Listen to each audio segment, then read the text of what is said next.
नौ ग्रहों में युवराज बुध हुए मार्गी तथा कर रहे हैं अपनी राशि का परिवर्तन। जय श्री गणेश। नमस्कार, मैं आचार्य संजय द्विवेदी। मेरे समस्त प्रबुद्ध दर्शकों का मेरे चैनल पर हार्दिक स्वागत है। आज मैं युवराज बुध के मार्गी का तथा राशि परिवर्तन प्रभाव को लेकर आपके सम्मुख उपस्थित हूं। नौ ग्रहों में अत्यंत शीघ्र अपना समस्त प्रभाव देने वाले क्विक रिस्पॉन्स प्लैनेट बुध, जो इस जगत के सबसे अधिक कार्यक्षेत्र में जिनका प्रभाव है, अपनी राशि का परिवर्तन करेंगे। 7 जनवरी को ये धनु राशि में प्रवेश करेंगे, जहां पर त्रिग्रही योग में होंगे, जो निश्चित रूप से समस्त राशियों को प्रभावित करने वाला है। तथा एकमात्र बुध ही हैं जिनका समस्त क्षेत्र में अपना कार्यकत्व है, चाहे वो शिक्षा का क्षेत्र हो, ज्ञान का क्षेत्र हो, वाणी का क्षेत्र हो, कला जगत का कोई भी कार्य हो, कैलकुलेशन का कार्य हो, गणित गणनाओं का कार्य हो, साइंस का कोई भी क्षेत्र है, इंजीनियरिंग का कोई भी क्षेत्र है, मैथमेटिक्स का कोई भी क्षेत्र है, वहां पर बुध का समस्त कार्यकत्व होता है। इस जगत का समस्त व्यापार बुध के कार्यकत्व में आता है। तो बुध का परिवर्तन सदा ही अत्यंत महत्वपूर्ण होता है। इस जगत में कोई भी ऐसा कार्य नहीं जहां पर बुध का प्रभाव ना हो। अब बुध चूंकि अपना समस्त प्रभाव अत्यंत शीघ्र प्रदान कर देते हैं, तो निश्चित ही समस्त राशियों को प्रभावित करने वाला इनका राशि परिवर्तन होता है। अब जब 7 जनवरी को इनका राशि परिवर्तन धनु राशि में हो चुका है, तो ये एक अत्यंत महत्वपूर्ण स्थान पर है।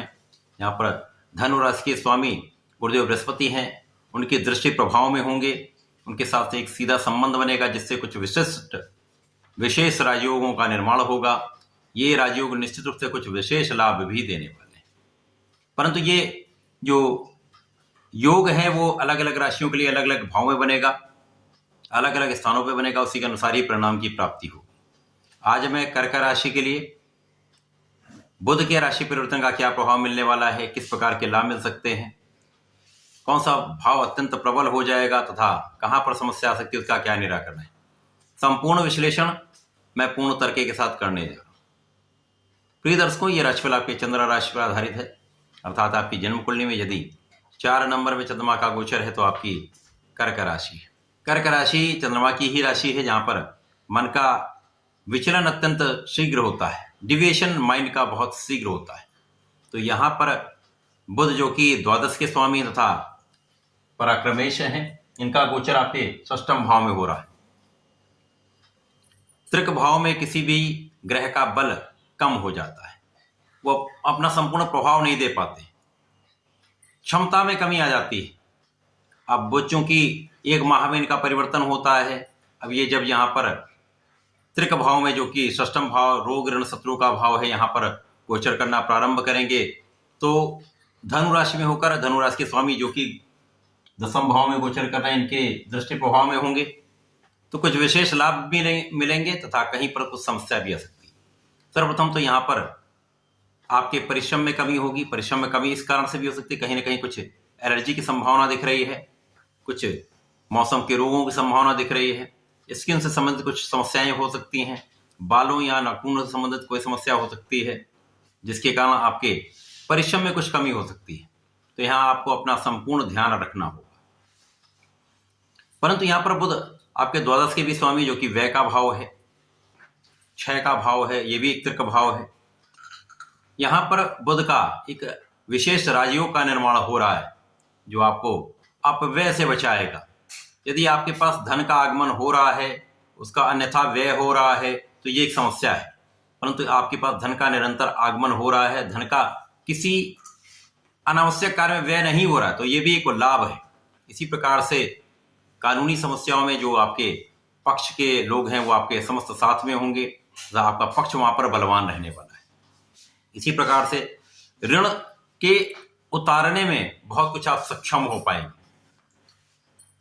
ऋण यहां पर आप चुका पाएंगे। यदा कदा कुछ रोग तथा शत्रु आपको कुछ परेशान करते सकते हैं, यहां पर आपको आपका मनोबल गिराने का प्रयास हो सकता है, परंतु गुरु का बल यहां पर आपको बहुत समर्थ बना रहा है। अब बुध चूंकि यहां पर कार्यक्षेत्र के निर्धारण के भाव में भी है, तो 6 हाउस कार्यक्षेत्र का निर्धारण का भी है। तो कहीं ना कहीं व्यापार में कुछ आप नया कर सकते हैं, कुछ इम्प्लीमेंट कर सकते हैं, कुछ नए चीज़ों को आप सोच सकते हैं, नए स्टाइल से, नए कलेवर में आप नई चीज़ों को आप दे सकते हैं। ये एक नया अवतार हो सकता है आपके व्यापार का। तो कुछ नया करने का प्रयास करें तो आपको शीघ्र लाभ मिलेगा।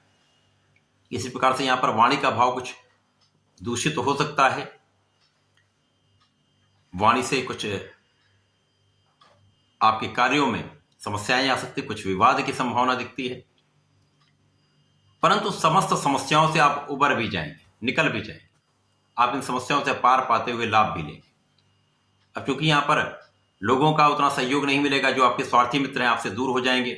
ये एक अत्यंत विशिष्ट लाभ है। यहाँ पर आप अपने अनावश्यक कार्यों से बचेंगे, व्यसनों से बचेंगे, अन्यथा व्यय से बचेंगे। तो ये विशेष लाभ आपको मिलने वाला है। तथा यहाँ पर आपका बुद्धि बल अत्यंत तीक्ष्ण होने वाला है। बुद्धि का बल प्रबल हो जाएगा, जहाँ पर अपने कैलकुलेशन से आप अपने कार्य क्षेत्र में बहुत सोच विचार कर निर्णय लेने वाले हैं। इसी प्रकार से बुद्धि बल का संपूर्ण प्रयोग करके तथा ज्ञान का प्रयोग करके, विशेष ज्ञान से आप अच्छा लाभ ले सकते हैं। तो कर्क राशि के लिए जहाँ पर बुध कारक भी नहीं है, फिर भी एक ऐसी दशाएं बन रही हैं, ऐसे योग बन रहे हैं जो आपके लिए कुछ लाभकारी स्थितियां बना रहे हैं। इन स्थितियों का आपको लाभ अवश्य लेना चाहिए। कर्क राशि के जातकों को नियमित रूप से भगवान सूर्यदेव को जल देना चाहिए। कर्क राशि के जातकों को जीवन भर सूर्यदेव को जल अवश्य देना चाहिए, जिससे आपका आत्मबल प्रबल है। क्योंकि नित्य चंद्रमा का परिवर्तन होता है, जो कहीं ना कहीं आपके समस्याओं में वृद्धि कर सकता है। तो यहाँ पर ढैया का भी प्रभाव है, तो आपको नित्य सूर्यदेव का जल अर्पित करना आपको अत्यंत लाभ देने वाला है, जो आपके आत्मबल को प्रबल करेगा। आपके निर्णयों में एक सुदृढ़ता आ जाएगी, आप सटीक निर्णय ले पाएंगे। तथा आपको प्रत्येक सोमवार को भगवान भोलेनाथ पर जलार्चन के साथ साथ दुग्धाभिषेक करना चाहिए। यदि आप ऐसा करते हैं तो निश्चित रूप से ये समय आपको लाभ देने वाला भी होगा, आपके लिए सकारात्मक हो जाएगा। तो ऐसा करके इस समय का लाभ लें। धन्यवाद, नमस्कार।